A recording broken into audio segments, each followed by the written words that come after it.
Welcome to the kitchen. We're going to do salads this time. It's getting to be a little bit warm outside in California here, so I think it's, looking at the future barbecues in your backyard and family coming over, and you can make these ahead of time. And you can make them with protein as well. Now, the ones I'm doing today are not protein. That's the ice maker in the background. The ones that I'm making today do not have protein outside of one has garbanzo beans in it. The rest of them you could add chicken to, or even lean pork or something like that. But this one is elote. This is my mom's bowl from 1940s. I still have these, and I like to use them. I don't know, I think about my mom. The funny thing about that is that my mother couldn't cook to save her life.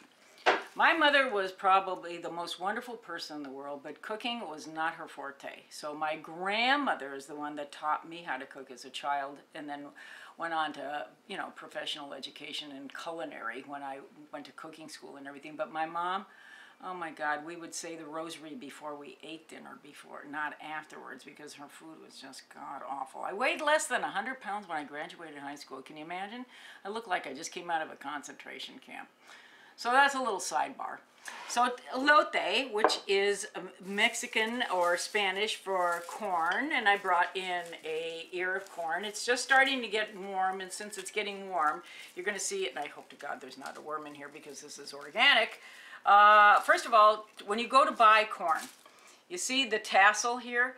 It should not be black or discolored. That is evidence of the corn being old. So when you go to the grocery store even, pull back the corn, and this one looks pretty good. This is not a dent. Dent is a corn that is used for production for feed. This is street corn, or kind of a whitish corn. This is a corn stripper. Now, my husband uses this because it's easier for him to eat it off the cob. Me, I'll just go for it.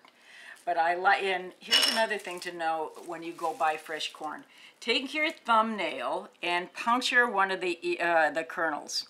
If it spurts like that does, and it gets you in the eye, it's fresh corn.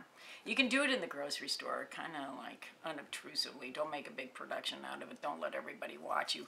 But this is the way you buy corn. So look for fresh corn like this with the tassels and the silk, which is a mess all the time.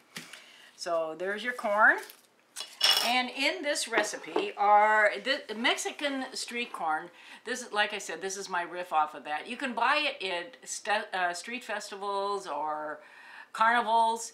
It's a typical traditional thing to eat in Mexican homes. And so I decided to do this in a bowl to make it easier for everybody rather than eating it on the cob, which is really messy. So, this is much easier.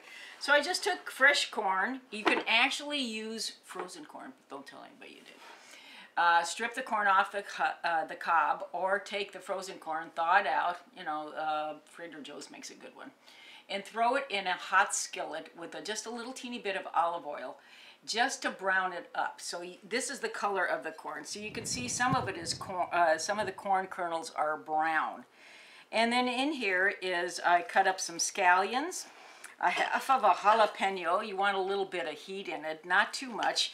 A tiny bit of cayenne. And we're going to have to do a whole course or a whole class on peppers. And cayenne is a hot pepper, but it burns differently than maybe a jalapeno or guajillo or any of the other chilies. And we'll go through a whole thing and do the Covell scale, all the way from bell peppers all the way up to ghost peppers. And I can teach you all about how to use them in different applications and different recipes. So in here also is something else I put in here, and I don't have it, I can tell you about it. I used a little bit of Spanish smoked paprika. Now this is a really neat ingredient. You probably don't think about using it too often. It's red, kind of a rusty red, and you can buy it in spice shops or you can buy it online, and it tastes like a barbecue in your mouth. It's fabulous. I use it making homemade barbecue sauce, but I also take a bag of kettle chips, and I've got a recipe I put together with a little bit of sugar, a little bit of salt, and this smoked Spanish paprika, onion powder, a little bit of garlic powder. Toss it all in a big bowl and bake it in your oven at a very hot temperature, only for a couple of minutes. And you can make your own barbecue potato chips, and they're so much better than the crap you buy in a bag. I say crap a lot. You'll get used to it. This is for effect, by the way, today, because I don't usually wear an apron. I usually have food all over me. I mean, always, that's how you can tell a good cook. If they are stained by food or, you know, any kind of chef coats, then they're cooking. Otherwise, it's just a photo opportunity, you know, photo ops. You don't want those. Don't trust anybody that doesn't get dirty in the kitchen.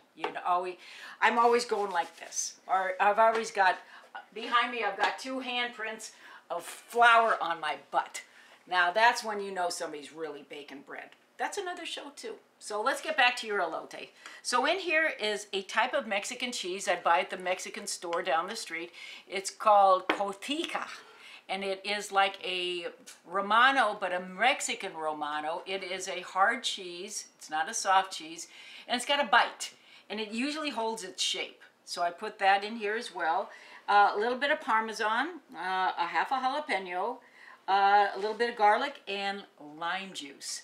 Now, lime juice is traditional on elote as well. So when you go to buy elote, which is the corn on the cob at the street festivals, they smear this stuff with mayonnaise and Parmesan cheese and all the spices and everything, and then they hand it to you, and it is all over you, and it's wonderful. It's really, really good. So I took all the pain out of getting sloppy and messy and trying to clean up your kids or grandkids, and just put it all together in a bowl. And it's pretty simple to do this. So now you know what Mexican street corn is like in a bowl and how to buy corn. Remember, if it doesn't spurt and get you in the eye, it doesn't work. That always reminds me of the story when my brother was born. My mom was a little bit surprised. We didn't have any boys in the family at that point. He was the first one. He's 10 years younger than I. And she went to change his diaper. She got sprayed. So every time I go to test the corn at the grocery store, I have to think about my mom and my brother Michael and getting shot in the eye. So I hope you enjoy this recipe, and I hope you make it easily. The recipe is going to be online, or it's going to be on your screen, so you can do this at home. It's fast, it's quick. You could put it on a bed of lettuce for presentation purposes. I don't know if you remember one of the shows I've done in the past. I failed presentation in culinary school. Failed it miserably. I can't plate at all. In other words, I have no artistic gene. So if you want to be fancy, put it on a plate with like maybe romaine lettuce leaves in a circular fashion, and plop this in the middle of it and enjoy it. Manja! Thanks for joining us. We'll see you soon.